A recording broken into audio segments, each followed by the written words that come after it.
ये आपका वापस स्वागत है। मैं विवेक बिंद्रा, फाउंडर सीईओ बड़ा बिजनेस.com। आज का वीडियो जिसको बिजनेस चालू करना है, शुरू करना है, इस केस स्टडी को पूरा देख लो, मजा आ जाएगा। क्यों? क्योंकि एक फ्रेमवर्क देने वाला हूं बिजनेस शुरू करने से पहले क्या किया जाता है। आज एक पूरी कंप्लीट केस स्टडी। फ्रेमवर्क के पहले दो स्टेप हैं, वो दो स्टेप में एक है इंटरनल और एक है एक्सटर्नल। जरा बात सुनिएगा ध्यान से। इंटरनल क्या है? माई यूनिक सिग्नेचर स्ट्रेंथ। कोई भी बिजनेस चालू करना है या बड़ा करना है, उससे पहले देख लो आपकी यूनिक सिग्नेचर स्ट्रेंथ है क्या। और दूसरा, burning problem of the ecosystem. ये क्या है? ये एक्सटर्नल है। आपकी अंदर ताकत क्या है, बाहर बड़ी समस्या क्या है। अगर ये दो चीजें जुड़ गई, बिजनेस बड़ा करना आसान हो जाएगा। फिर समझिए मेरी बात। आपकी अपनी पर्सनल सबसे बड़ी ताकत कौन सी है, जरा उसके बारे में सोचो। और अभी तक मार्केट में कौन सी प्रॉब्लम बच गई है सॉल्व करने वाली, जरा उसके बारे में सोचो। दो चीजें जब जुड़ जाती हैं, बड़ा कमाल होता है। हर केस स्टडी में कोई एग्जांपल चाहिए होता है, तो आज भी मैं एक एग्जांपल लूंगा। और आज का केस स्टडी होगा प्री स्कूल पे, प्ले स्कूल पे, नर्सरी स्कूल पे, छोटे बच्चों के स्कूल पे। छोटे बच्चों के स्कूल आजकल आपने देखे होंगे ना, फैलते चले जा रहे हैं पूरे भारतवर्ष में। 10-50 फ्रेंचाइजी यूनिट्स आ चुके हैं जो अपने नाम की फ्रेंचाइजी दे रहे हैं। पर मालूम, एक्सटर्नल मार्केट के अंदर इनमें आपस में बहुत झगड़ा चल रहा है, फ्रेंचाइजर और फ्रेंचाइजी में। फ्रेंचाइजर कहता है मेरे को रॉयल्टी फी दो, मेरे को फ्रेंचाइजी फी दो, मुझको प्रॉफिट शेयरिंग करो। और फ्रेंचाइजी कहता है प्रॉफिट तो हो ही नहीं रहा। वो बड़ा परेशान चल रहा है। क्यों परेशान चल रहा है? क्योंकि बच्चे का जो प्ले स्कूल है उसमें फीस कितना मिलेगा? 2000 रुपए महीना फीस मिलेगा। और एक आम छोटे शहर के अंदर तो 2000 रुपए महीना होती है फीस। अगर 50 बच्चा भी हो तो बेचारे को मिलता ही टोटल 1 लाख रुपए महीना है। अब वो 1 लाख रुपए महीने के अंदर उसको अपनी फिक्स्ड इन्वेस्टमेंट बाहर निकालनी, बच्चों पे थोड़ा स्टेशनरी पानी पे खर्चा करता है, वो वहां पे हाउस कीपिंग को तनख्वाह देता है, वो जो आया वाया रहती है, टीचर की सैलरी होती है, किराए का जो प्ले स्कूल है उसके लिए किराया तो सबसे बड़ा खर्चा है, और टीचर की सैलरी सबसे बड़ा खर्चा है। रोजमर्रा बच्चों को थोड़ा फ्रूट्स देगा, थोड़ा स्नैक्स देगा, थोड़ा बिस्किट देगा, और जो मार्केटिंग एक्सपेंस करेगा नए बच्चे को लाने के लिए। जब मैंने ये सारे खर्चे जोड़े तो मेरी बुद्धि चकरा गई। अब वो बेचारा उसके अंदर प्रॉफिट क्या कमाएगा, उसका आरओआई हो जाता है नेगेटिव। तो ये थी मार्केट की बड़ी प्रॉब्लम। इस मार्केट की बड़ी प्रॉब्लम को अगर ऐसे ही सॉल्व करो जैसे सॉल्व करते आ रहे थे तो चलेगा नहीं। करना क्या था? वो सॉल्व करने के तरीके को बदलना था। My unique signature strength. तो मेरे जो एक पार्टिसिपेंट थे एवरीथिंग अबाउट एंटरप्रेन्योरशिप के, क्षितिज का जो पेरेंटल बिजनेस था, जो उनके पिताजी का बिजनेस था, वो किताबें छापते थे, वो बैग्स बनाते थे, वो टॉयज बनाते थे, वो मॉन्टेसरी इक्विपमेंट बनाते थे। वो उनकी अंदर की ताकत थी इंटरनल। दो बात का फ्रेमवर्क है मेरा, हमेशा फ्रेमवर्क याद रखिएगा। मेरी इंटरनल ताकत क्या है, मार्केट की एक्सटर्नल बड़ी प्रॉब्लम क्या है, इन दोनों को जोड़ना है। तो अब प्ले स्कूल में फ्रेंचाइजी का झगड़ा क्या था? बेचारा फ्रेंचाइजी कमाता नहीं था और फ्रेंचाइजर चाहता है कि मैं इससे पैसा ले लूं। वहीं झगड़े चल रहे थे, डिस्प्यूट्स थे सारे रॉयल्टी के ऊपर, फ्रेंचाइजी फी के ऊपर, प्रॉफिट शेयरिंग के ऊपर। अच्छा, इसमें बात समझिए, फ्रेंचाइजी दोनों तरफ से फंसा हुआ है। जब वो फ्रेंचाइजी लेता है इसकी, तो भी उसके ऊपर मार पड़ती है, क्योंकि उसका खर्चा बढ़ जाता है, फ्रेंचाइजर को पैसे देना पड़ता है। और अगर फ्रेंचाइजी नहीं लेता है तो वो अकेला पड़ जाता है, तो भी फंस जाता है, क्योंकि अब वो अपना ब्रांड बिल्ड नहीं कर सकता। वो अकेला पड़ गया है, उसके पास तो केवल 50 ही बच्चे हैं। अब 50 बच्चों के अंदर किताबें, bags, toys, Montessori equipment, stationery, ये वो पर्सनल ब्रांडिंग की नहीं ला सकता। अब पर्सनल ब्रांडिंग की क्यों नहीं ला सकता? क्योंकि 50 बैग पर्सनल ब्रांडिंग के छापने महंगे पड़ते हैं। 50 सेट ऑफ किताबें अपनी ही स्कूल के नाम की, मान लो मेरा स्कूल है Vipin play school, Vivek Bindra play school. अब विवेक बिंद्रा प्ले स्कूल का केवल 50 बच्चों के लिए जब मैं कस्टमाइज सब कुछ बनवाऊंगा, महंगा पड़ता था। मैं कस्टमाइज सारी चीजें अरेंज करूंगा, बेस्ट चीज कम कॉस्ट पे, महंगा पड़ता था। तो फ्रेंचाइजी दोनों तरफ से पिट रहा था। इसके पास जाए तो भी फंस गया, इसके पास नहीं जाए तो भी फंस गया। नहीं जाए तो सामान महंगा पड़ता था, इसके पास जाए तो सारा प्रॉफिट ये ले जाता था। तो अब आपके लिए लेसन क्या है इसके अंदर? जिसको नया बिजनेस शुरू करना है ना, थोड़ा मार्केट में कंज्यूमर बिहेवियर को स्टडी करना आना चाहिए कि एक्चुअली मार्केट में प्रॉब्लम क्या थी। मार्केट में प्रॉब्लम थी कि अगर खुद का स्कूल चलाना तो मैं सोर्सिंग नहीं कर सकता सस्ते में। उसके बाद फिर अनऑर्गेनाइज्ड मार्केट में और ज्यादा तकलीफ है। जो बेचारे खुद का स्कूल चला रहे हैं, वहां स्टूडेंट टीचर रेशियो ठीक नहीं होती है। वहां टीचर है, कम स्टूडेंट बैठे हैं बहुत सारे, तो उनको खाली admission admission admission admission admission भरना है, क्वालिटी आ ही नहीं सकती। तो अनसर्टन, अनऑर्गेनाइज शेड्यूल हो जाया करते थे वहां पे कि भाई कभी किसी समय कुछ पढ़ा दिया, किसी समय कुछ पढ़ा दिया, थोड़ा टीचर फ्री हुआ, मतलब मम्मी ही घर में टीचर होती थी, उन्होंने अपने बरांडे के अंदर पूरा स्कूल चला रही हैं। अब जरा आज खाना बनाने में देर हो गई तो उसके बाद शेड्यूल चालू किया। वो जो घरों के अंदर अनऑर्गेनाइज सिस्टम हो चुका है स्कूलों का, जो गांव मोहल्ले के अंदर वहां पे एक आंटी जी घर में होती है, वही अपना चलाती हैं, तो वहां पे एक लिमिटेशन आ जाती है क्रिएटिविटी की और ब्रेन के एक्सप्लोरेशन की। और अगर अनऑर्गेनाइज से थोड़ा ऑर्गेनाइज जाओ तो प्राइस टैग बहुत ऊंचा हो जाता है, बहुत महंगा पड़ता है। पर अगर वापस आप अनऑर्गेनाइज मार्केट में देखोगे ना, तो वहां पे कोई क्वालिटी चेक करने वाला तो है ही नहीं, क्योंकि कोई इंस्टीट्यूशनल सपोर्ट नहीं है, क्योंकि कोई ट्रेनिंग का बड़ा सपोर्ट नहीं। आंटी जी अपने घर में चला रही हैं, मोहल्ले के अंदर चला रही हैं, बरांडे में बिठा के बच्चों को वहीं पढ़ा रहे हैं, क ख ग च छ ज, वहीं दिक्कत आ रही है। अब उसके पास कोई ऑपरेशनल और मैनेजमेंट का स्किल नहीं है, वो ऑपरेशन रन करना आंटी जी नहीं जानती, उनको नहीं मालूम क्लीनलीनेस का क्या सिस्टम है, अटेंडेंस का क्या सिस्टम है, सिक्योरिटी कैसी होनी चाहिए, चेकलिस्ट क्या होनी चाहिए, चेकलिस्ट की कौन कौन से चेकलिस्ट, देखो चेकलिस्ट भी अलग अलग होते हैं, हर एक प्रकार की शीट होती है, वीकली करिकुलम क्या रहेगा, मेरा डेली प्लानर क्या रहेगा, मेरी एक्टिविटी शीट कौन सी होनी चाहिए, मैं सेलिब्रेशन की क्या आइटिनरी होनी चाहिए, कौन सा सेलिब्रेशन 26 जनवरी 15 अगस्त तो सब मना लेते हैं, लेकिन छोटे छोटे छोटे कई त्योहार आते हैं, न्यूट्रिशन का बच्चों को कैसे प्लान बना के उनको खाना खिलाना है, और उनके खुद के धंधे के लिए भी मार्केटिंग प्लान भी नहीं है उनके पास में, तरह तरह की जो ऑपरेशंस की शीट होती है वो मालूम ही नहीं है। तो मैं फिर से फ्रेमवर्क पे लेकर के आता हूं, दो बातें थी फ्रेमवर्क की, एक इंटरनल मेरी ताकत, एक एक्सटर्नल मार्केट की नई प्रॉब्लम, पुरानी प्रॉब्लम नहीं, नई प्रॉब्लम, अनऑर्गेनाइज्ड मार्केट के बारे में क्षितिज ने आकर के सीखा हमारे साथ एवरीथिंग अबाउट एंटरप्रेन्योरशिप में, और वहीं से नया बिजनेस प्लान तैयार हुआ जो पिछले 1.5 साल के अंदर बहुत आगे निकला है। मेरी बात समझिएगा, ये क्या किया जी, इन्होंने कहा कि ऐसा स्कूल बनाते हैं जिसमें फ्रेंचाइजी का पैसा लगे ही नहीं, लगभग न के बराबर वो काम चालू कर दे, और मैं ना रॉयल्टी लूंगा, ना प्रॉफिट लूंगा, ना फ्रेंचाइजी फी लूंगा, वो सारे झगड़े खत्म कर देता हूं और उसकी सोर्सिंग की प्रॉब्लम को खत्म करता हूं, क्योंकि मेरे पापा माल बनाते हैं।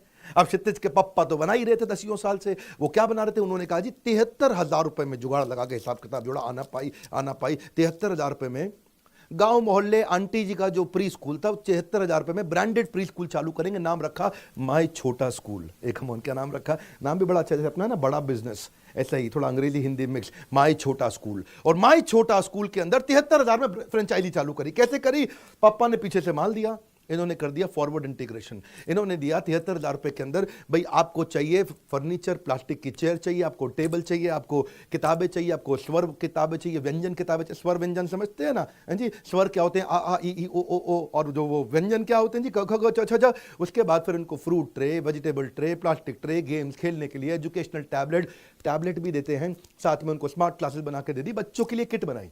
अब बच्चों के किट में क्या क्या चाहिए वो पिताजी बना ही रहे हैं उनके लिए, उनको सारी किताबें चाहिए, उनको रिपोर्ट कार्ड चाहिए, उनको स्क्रैप बुक चाहिए, उनको टी शर्ट चाहिए, बच्चियों को स्कर्ट चाहिए, उनको स्कूल का बैग चाहिए, उनको ग्रीटिंग कार्ड चाहिए, स्कॉट कार्ड चाहिए, आईडी कार्ड चाहिए। ये सारा का सारा 2800 रुपए में बन गया। अब 2800 रुपए में जब सारी चीजें बन गई तो इनकी कमाई उस 2800 रुपए में, मेरी बात सुनिए, आपके मन में क्वेश्चन आएगा ये कमाते कैसे हैं, ये कमाते हैं उस 2800 रुपए में, जो अब आपको माई छोटा स्कूल का ब्रांडेड मिल गया, जहां सारे फ्रेंचाइजी आप एक्चुअली सामान फ्रेंचाइजर का खरीदते ही नहीं थे, 50% फ्रेंचाइजर से सामान खरीदते थे क्योंकि सामान महंगा पड़ता था, 50% बाजार से उठा के लाते थे, तो बच्चों के पास मिक्स्ड आइटम रहती थी। यहाँ 2800 रुपए में सारी आइटम मिल गई, बच्चे के 1 साल की पूरी किट बन गई।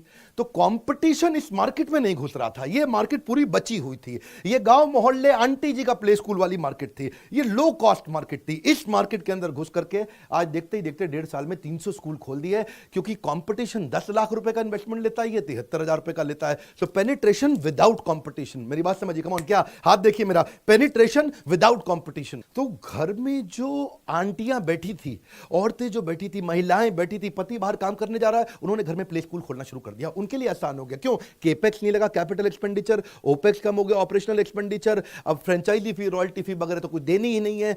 मैं आपको बताऊं, वैसे आप अपने घर में महिलाओं को वीडियो भेजिएगा, ये आपके जितने भी व्हाट्सएप ग्रुप में महिलाएं हैं उनको दिखाइएगा वीडियो ये, क्योंकि ये 300 में से 270 स्कूल तो खाली महिलाओं ने खोल दिए, आसान हो गया। और फिर ये तो थे फ्रेश फ्रेंचाइजी, सबसे बड़ी ग्रोथ इनकी क्या हुई, conversion and creation model. Conversion creation तो मैंने आपको बता दिया, अब कन्वर्जन मॉडल। कन्वर्जन मॉडल क्या है, जो आंटी जी अपने मोहल्ले में स्कूल चला रही थी उनसे अब 78,000 रुपए भी नहीं ले रहे, उनसे केवल 25,000 रुपए ले रहे हैं।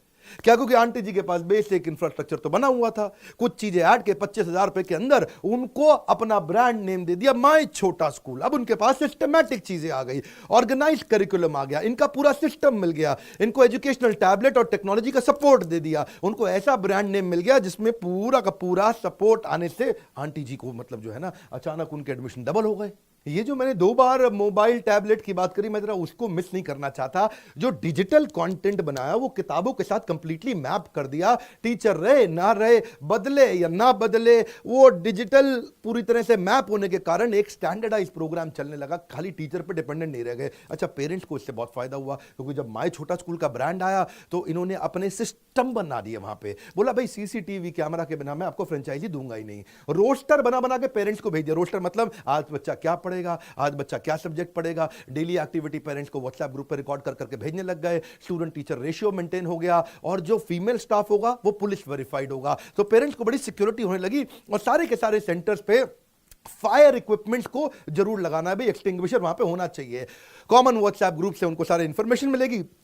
अब मां बाप सोचते हैं यार रिनोन्ड नेम है, माय छोटा स्कूल, क्वालिटी है उसकी, प्रोडक्ट पे रेपुटेशन है उसके अंदर इन्वॉल्व, और छोटे गांव तहसील तालुका में वो सोचते हैं अरे दिल्ली का स्कूल है, माय छोटा स्कूल ब्रांड, इनके 300 स्कूल चल रहे हैं, तो वो अपने खुशी खुशी बच्चे को भेजते हैं। क्रिएटिव आइडियाज लाने पड़ते हैं, जब खर्चा घटाना हो ना, आइडियाज आपके पास बड़े क्रिएटिव होने चाहिए, सोचना चाहिए। देखो दिमाग तभी खुलता है जब आप सोच लो बिना खर्चे के काम कैसे करूंगा।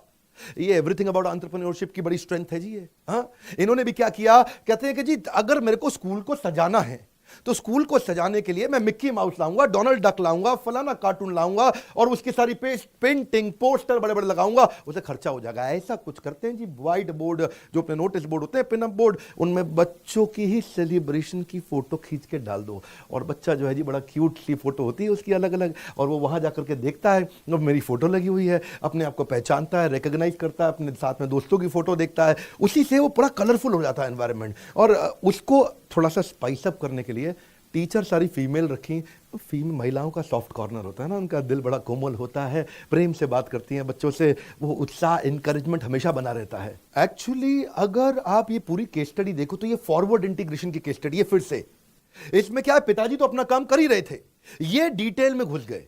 इन्होंने देखा प्ले स्कूल, प्री नर्सरी में बच्चे को चाहिए क्या, उसको सेल्फ सफिशिएंट बनाना है, उसका ब्रेन डेवलप कराना है, उसमें एंथुसियाज्म लाना है कि वो लाइफ लॉन्ग लर्निंग कर सके, उसके अंदर पेशेंस, कंसंट्रेशन, रेजिलियंस, थोड़ा टीम वर्क, थोड़ा respect for value for education, वो बिल्ड करने के लिए पहले 6 साल उसकी लाइफ में बहुत क्रिटिकल होते हैं। Pre primary education is the foundation for child journey. देखिए ये होलिस्टिक डेवलपमेंट हो गया तो बस गेम चेंज हो जाएगा। तो अपनी रिसर्च के अंदर इन्होंने देखा ये सब बिल्ड करना है, तो अब मैं करिकुलम को कैसे लेके आऊं, उसको इंटरनेशनल स्टैंडर्ड पर लेके आऊं। 8 मल्टीपल इंटेलिजेंस चाहिए होती है बच्चे को, आपको नहीं मालूम तो आप भी जरा ध्यान सुनिए, आपके घर में बच्चा होगा, 8 तरह की इंटेलिजेंस चाहिए। एक वो क्या है, म्यूजिकल इंटेलिजेंस चाहिए, म्यूजिक स्मार्ट बनाना है उसको। फिर है इंटरपर्सनल यानी कि पीपल स्मार्ट बनाना है। फिर है इंट्रापर्सनल यानी कि सेल्फ स्मार्ट बनाना है बच्चे को। फिर उसके बाद है काइनेस्थेटिक यानी कि बॉडी स्मार्ट बनाना है। फिर इसके बाद लिंग्विस्टिक जिसको बोलते हैं कि वर्ड स्मार्ट बनाना है। फिर है नेचरलिस्टिक मतलब यानी कि नेचर स्मार्ट बनाना, नेचर में क्या चल रहा है। फिर उसके बाद है लॉजिक, लॉजिक का मतलब है नंबर और लॉजिक स्मार्ट बनाना है। तो ये 8 इंटेलिजेंस इन्होंने बिल्ड करी। ये 8 इंटेलिजेंस, अब इनको बिल्ड करने के लिए क्रिएटिविटी चाहिए। अब क्रिएटिविटी अगर हमने ला दिया पूरे कोर्स ऑर्डर के अंदर, तो घर में जो आंटी जी स्कूल चलाती थी उनको मजा आने लगा। आंटी जी पहले अपने हिसाब से चला रही थी आ ई, लेकिन अब उनको अभी थोड़ा सा सिस्टम आ गया उनके पास में। देखिए रूल क्या है, चिल्ड्रन, गोल्डन स्टेटमेंट है, children must be taught how to think not what to think. अगर बच्चे को समझ में आ गया मैं कैसे सोचूं, ये नहीं कि क्या सोचूं, तो अभी तो खाली वो रिपीट कर रहा था आ ई, लेकिन अब गेम्स ऐसी लेकर के आओ कि बच्चे को बताओ रोहित अभी ये नंबर 1 है, यहां पे पैर रखो, नंबर 2 जिगजैग, 3 इधर, 4 इधर, 5 इधर, 6 इधर, 7। तो हर बच्चे को वैसे चलाया 1 2 3 4 5 6 7 8। ये बड़ा यूनिक तरीका था जिससे बच्चा जिगजैग चलने के कारण उसका यहां से हाउ टू थिंक वाला स्किल बिल्ड होने लग गया। देखिए अटेंडेंस देने के तरीके बड़े यूनिक ला दिए। अटेंडेंस देने का तरीका क्या है कि रोहित आप ऋषभ को बॉल पास करो, तो वो ऋषभ को बॉल पास करेगा, ऋषभ रितिका को करेगा, रितिका रेशमा को करेगी, रेशमा ऋतिक को करेगा, ऋतिक राकेश को करेगा, राकेश राहुल को करेगा, रणबीर को करेगा। ये सब एक दूसरे को बॉल पास करने से तब अटेंडेंस होती है उनकी। तो अटेंडेंस देने का तरीका ऐसा बना दिया, जिसने बॉल कैच करी उसकी अटेंडेंस हो गई। एक गोल्डन स्टेटमेंट एक और दे रहा हूं, logic will get you from A to B but imagination will take you everywhere. सुनिए मेरी बात, अगर केवल लॉजिक सिखा दिया ए से बी पे जाना, लेकिन अगर बच्चे को इमेजिनेशन सिखा दिया वो कहीं भी पहुंच सकता है। तो उसको इमेजिन कराने के लिए उसको चलने से पहले अलग अलग प्रकार के सरफेस बना दिए, जैसे सैंड पेपर लगा दिया नीचे, उसको सिखाया, प्लाईवुड लगा दिया तो उसको अलग टच दिया, नीचे मिट्टी रख दी अलग टच मिला, नीचे रग यानी कारपेट रख दिया अलग टच मिला, मैट यानी चटाई रख दी अलग टच मिला, फोम के पीछे रख दिए अलग। ये मैं सारे अलग अलग एग्जाम्पल दे रहा हूं जिससे बच्चे को अलग अलग प्रकार से सोचने के बारे में सिखाया गया। मेरी बात समझिए, वर्ल्ड वाइड प्री स्कूल का मार्केट लगातार बढ़ता जा रहा है। इसका जो कंपाउंडेड एनुअल ग्रोथ रेट है 31% लगातार 2021 तक बढ़ता चला जा रहा है। देखिए, सारी बात से एक बात समझिए, क्षितिज भसीन 27 साल का लड़का मुझसे मेंटरिंग लेने के लिए आता रहा, मेरे साथ मिलकर के केस स्टडी बनाया, एवरीथिंग अबाउट एंटरप्रेन्योरशिप अटेंड किया। ये छोटा सा यंग बच्चा कैसे आज एक के बाद एक रोज एक नया स्कूल खोल रहा है, हर दूसरे दिन एक नया स्कूल खोल रहा है। क्यों? क्योंकि बिजनेस के फ्रेमवर्क सीखे आकर के। मैं अपनी तारीफ इसमें थोड़ी सी इसलिए करूंगा क्योंकि एवरीथिंग अबाउट एंटरप्रेन्योरशिप एक ऐसा प्रोग्राम है जो एक्चुअली बिजनेस का सेंस ओपन कर देता है एक आदमी के लिए। मजा आ रहा है ना आपको क्षितिज को देख करके? उसको समझ आ गया था CAGR compounded annual growth rate 31% का, लगातार मार्केट ग्रो कर रही है, नई प्रॉब्लम ढूंढनी है, नई प्रॉब्लम सॉल्व करनी है अपनी ताकत के माध्यम से। एक बात समझिए, नए स्कूल भी खुल रहे हैं क्योंकि एंट्री कॉस्ट नहीं है, बहुत सस्ता खुल रहा है। दूसरों के फ्रेंचाइजी इनके साथ कन्वर्ट हो रहे हैं क्योंकि उनकी कोई रिपीटेटिव कॉस्ट नहीं है, उसके बाद उनको ना फ्रेंचाइजी देनी है ना रॉयल्टी देनी है, वो भी जुड़ते चले जा रहे हैं। क्षितिज इसीलिए लगातार ग्रो कर रहा है। वैसे तो आपको माय छोटा स्कूल का फ्रेंचाइजी लेने की इच्छा हो तो आप इनसे बात करिए, अपना भी इतने कम पैसों के अंदर स्कूल खोल सकते हो आप। और हां, अगर आप भी क्षितिज की तरह एक इंटेलिजेंट और स्केलेबल बिजनेस बिल्ड करना चाहते हैं तो आपको क्या करना है? आपको एवरीथिंग अबाउट एंटरप्रेन्योरशिप ज्वाइन करना है। यही वो बिजनेस प्रोग्राम है जहां से इसी प्रकार के एंटरप्रेन्योर खड़े हो रहे हैं, इसी तरह के बिजनेस बड़े हो रहे हैं। अगर आप भी करना चाहते हैं बड़ा बिजनेस, ये है बोर्ड लाइन नंबर, दुनिया का सबसे अफोर्डेबल प्रोग्राम। ये वो प्रोग्राम है कि नर्सरी के स्कूल की फीस से भी कम फीस हमने रखी है इसकी। आप एक काम करिए, आप फोन करके काउंसलर से बात करिए, मेरा ये बिजनेस है, मुझको क्या मदद मिल सकती है। और रिक्वेस्ट करूंगा, क्षितिज जो 27 साल का यंग एंटरप्रेन्योर लगातार स्कूल पे स्कूल खोलता जा रहा है, ऐसी इंस्पिरेशनल स्टोरी आपको लगता नहीं पूरे देश को पता लगनी चाहिए? हो सके तो व्हाट्सएप पर डाउनलोड करके शेयर करिए, नहीं तो यूट्यूब का लिंक सबको शेयर करिए। कई लोगों में ऐसी ताकत जाग जाएगी और मेरे साथ तो वैसे भी ताकत बढ़ी जाती है मेरा वीडियो देख करके। सब्सक्राइब अगर आपने किया है, दूसरों से क्यों नहीं कराया अभी तक, शेयर करिए वीडियो, उनको बोलिए वो भी सब्सक्राइब करके ऐसे बिजनेस सेशन से नीचे कमेंट बॉक्स में आज मैं जानना चाहता हूं और कौन सी बिजनेस प्रॉब्लम को सॉल्व करूं। लाइक करिए, उत्साह बढ़ाइए, कम से कम 2 लाख लाइक। हमारे साथ जुड़े रहने के लिए सोशल मीडिया पे हमको फॉलो करने के लिए नीचे लिंक्स दिए हुए हैं, कम ऑन, वहां मैं कई न्यूज़ देता रहता हूं। सोशल मीडिया पे हमको फॉलो करने के लिए आप सबका प्रेम पूर्वक बहुत बहुत धन्यवाद।